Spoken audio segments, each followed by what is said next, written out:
Today, Barack Obama, Bill Clinton, and many others, including George Bush, eulogized John Lewis. Let's start with Bill Clinton. Second, nearly 20 years later, when he was 23, the youngest speaker and the last speaker at the March on Washington,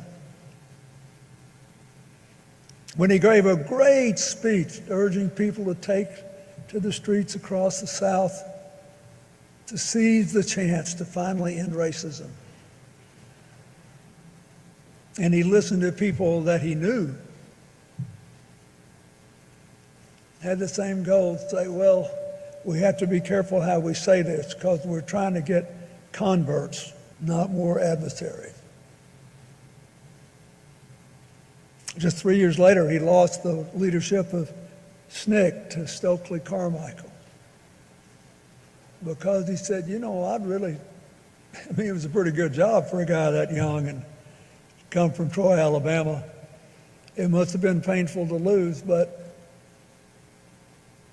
he showed as a young man there are some things that you cannot do to hang on to a position, because if you do them, you won't be who you are anymore.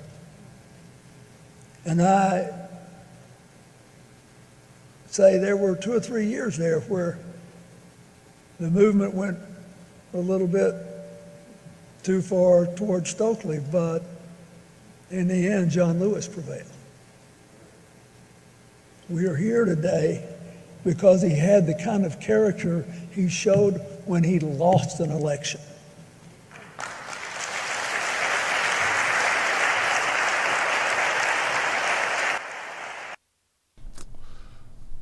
So Bubba thinks it's his place to tell black people what we should think of black people.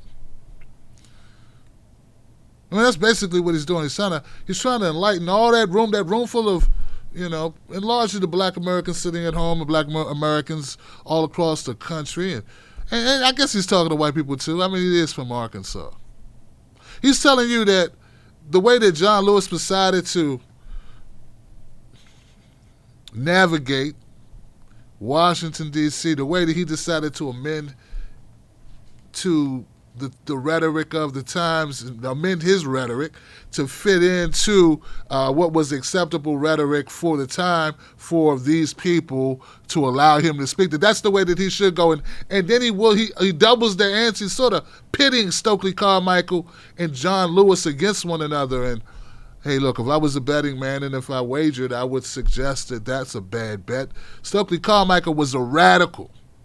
I'm not taking anything away from John Lewis by saying it, but much more to my taste and my liking, maybe the fact John Lewis lived longer than Stokely Carmichael had something to do with you saying he won, but what did he win? He won you?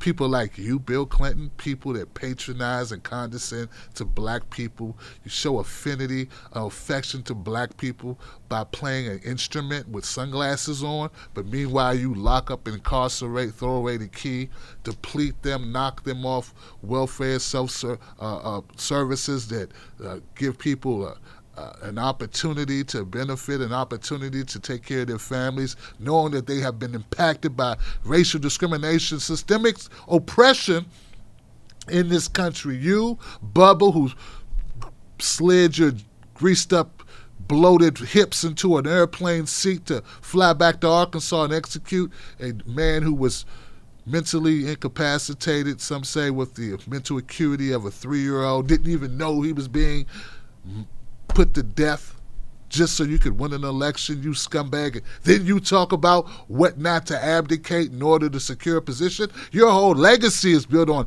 abdication and doing what you need to do to secure a position. Damn the moral high ground.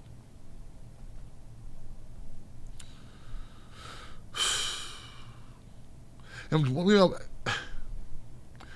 Bill Clinton is the worst of us, and everything that comes out of his mouth for the last 20 years has been self-serving in order to bandage his own reputation, his own depleted legacy that's jacked up and has only been more exposed with his wife entering the realm of presidential politics.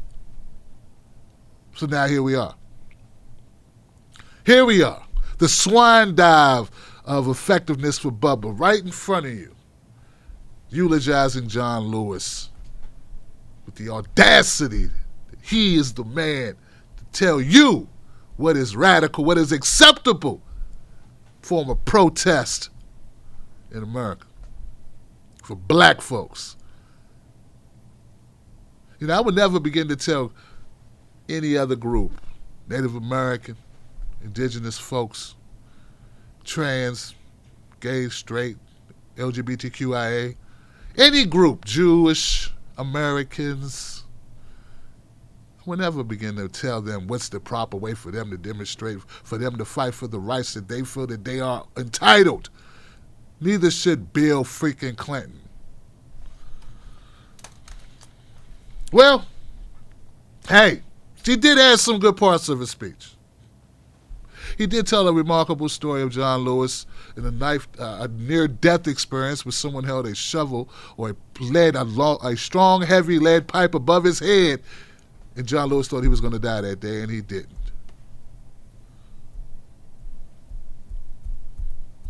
That was touching, but the rest of that was garbage. Now, if you thought that Bill Clinton's speech was bad, Obama's was good but bad in the same way.